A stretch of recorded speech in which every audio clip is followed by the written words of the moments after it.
Raiders 20, Chiefs 14. More about Raiders rising or Chiefs falling? And that's a great question, and I think I go at it this way when I think about what they did. Did you ever think about this? Did you ever think?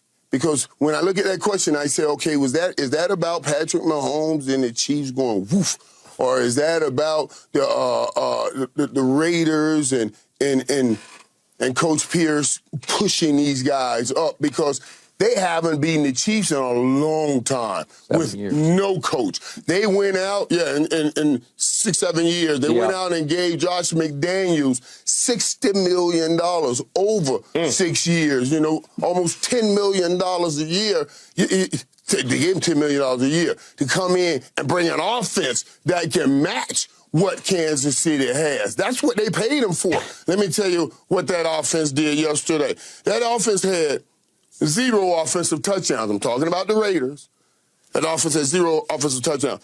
Aiden O'Connell threw for 62 yards. 62 yards. They had 0 pass completions after the first quarter. None the last 3 quarters. None. 0 pass completions. And they beat Patrick Mahomes. How did they beat him? They beat him with Antonio Pierce's defense. They did. So if you're asking me, is this about the Chiefs falling or is this about Antonio Pierce raising up guys?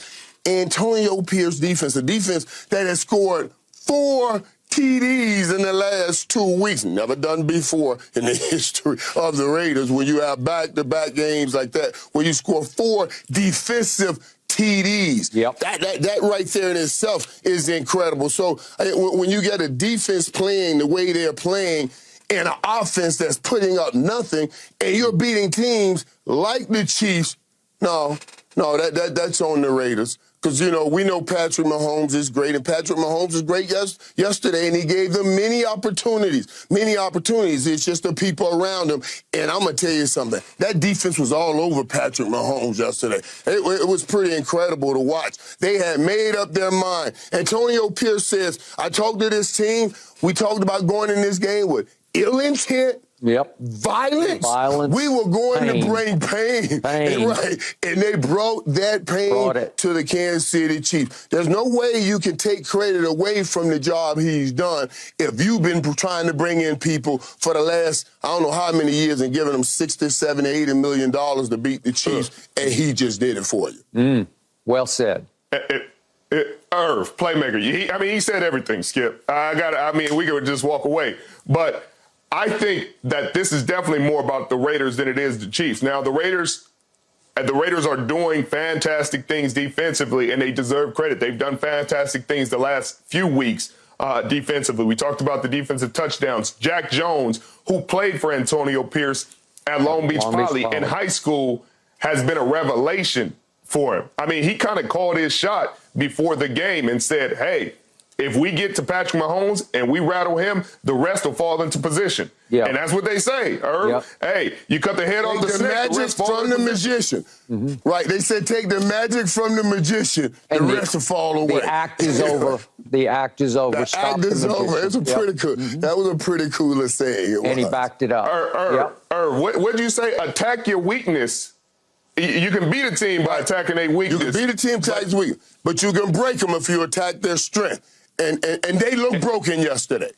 They looked broken, and they attacked their strength. And then you saw the play where Patrick Mahomes fumbled the football, and you're like usually in those plays, we're like, man, the Chiefs are just backyard football. They can just do whatever. This time you're like, what are they doing?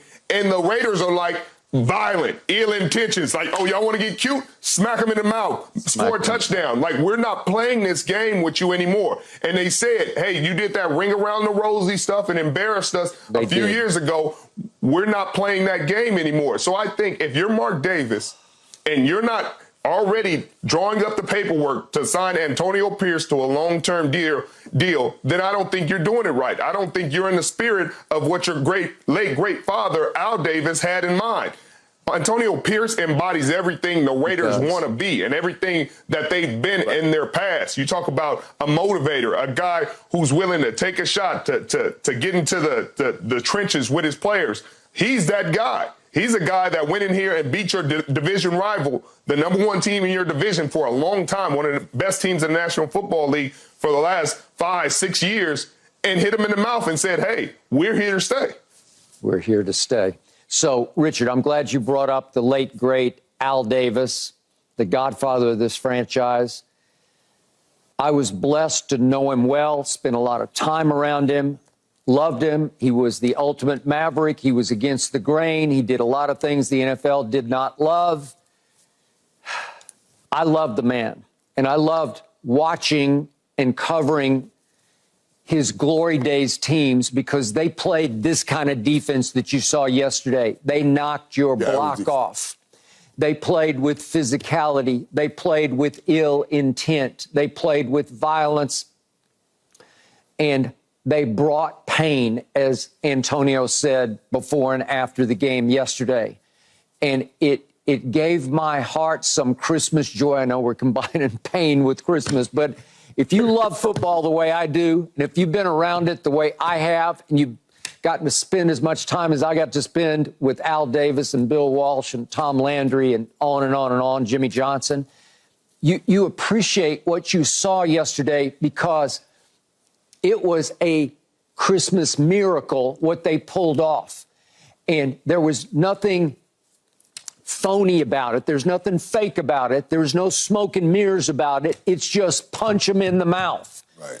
It's we want this worse than you want this. You can have Taylor Swift up in the suite if you want her. She can look down on your team and bless your team if you want that, but we don't care. We're going into Arrowhead in prime Christmas time, and we're going to do a number on your magician quarterback.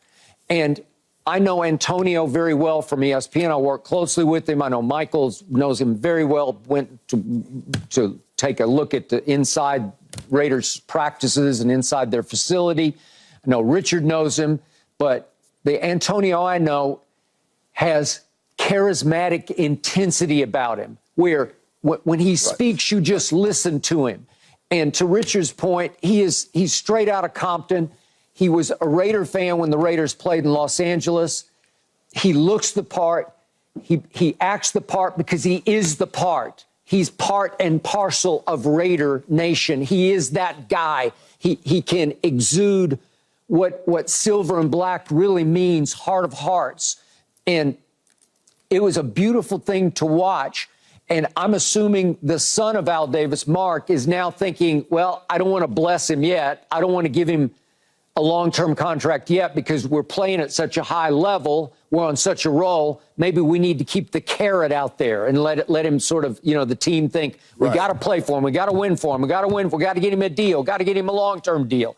And I appreciate that. But you can make a case now that if you did bless him, if you did name him officially the head coach and you did give him a longer-term contract right here, right now, that might take this team to another level because it's all there. You got all the pieces in place. And yet, to your points, Aiden O'Connell throws for 62 yards, but that kid, Zeus White, he's been a revelation the last 2 games in place of Josh Jacobs because they stole him in the 4th round of the draft out of Georgia because he was just in the rotation at Georgia. They had like 4-headed monster at running back. So it was hard to draw a bead on just how good he would be, even though he was their best back.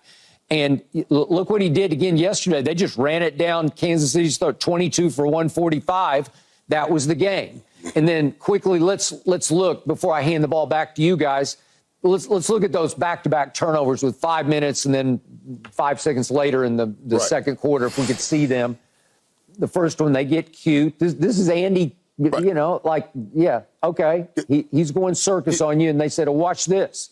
Circus this. And then Patrick throws an out route. And again, it was off coverage by Jack Jones. But go ahead, Richard. Right, but that's tape. That's study. That's study, though. That's study.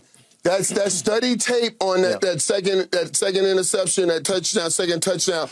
That's when he's rolling this way. He was clawing the corner. He was clawing the quarterback. Rich, you see that clawing? That's great reads and great jumping. We were just talking about the other corner for the Dallas Cowboys. This is what I'm talking about. This is study.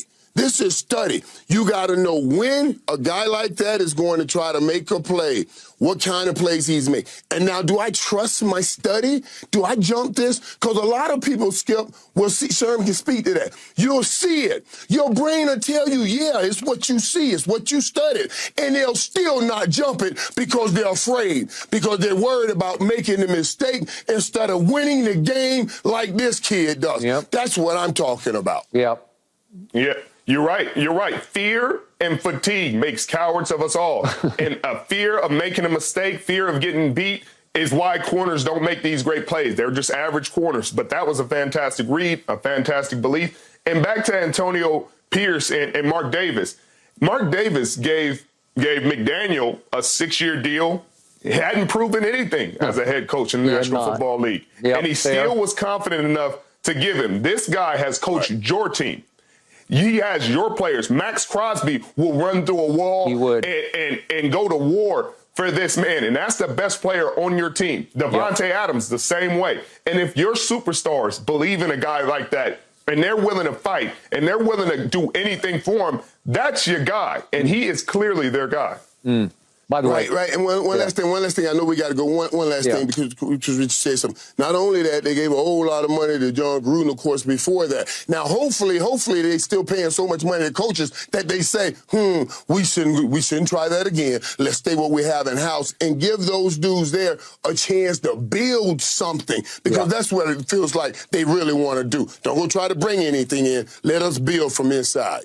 And by the way, speaking of Devontae Adams, he caught one ball for 4 yards. If I told both of you he'll catch one ball for 4 yards, you'd say they got no shot, right? They got blown out. Right. They got blown out. And guess who was as happy as anybody in that locker room last night was Devontae Adams. Trust me. Right. Because this is his hometown team. This is the team he grew up watching, grew up cheering for. Now, on the offensive side of the ball, they may need some changes in terms of bringing some people in. They need a lot of changes. They need a lot of changes over there. They need some changes over there. But they got now remember what we're talking about. We're talking about with Dallas, we talk of skill and will. Dallas has the skill, but what kind of will are you having? Okay, so over the Raiders, it may not have all the skill on offense, but you got the will, and that's what they're playing with right now. Beautifully said. Up next, we got to get back to the MVP debate. Who you got now? I got Lamar. Richard's got... Here we go again. Thanks for watching, Undisputed fans. Do you want more highlights from the show? Make sure to click that subscribe button for all the exclusive content from Undisputed.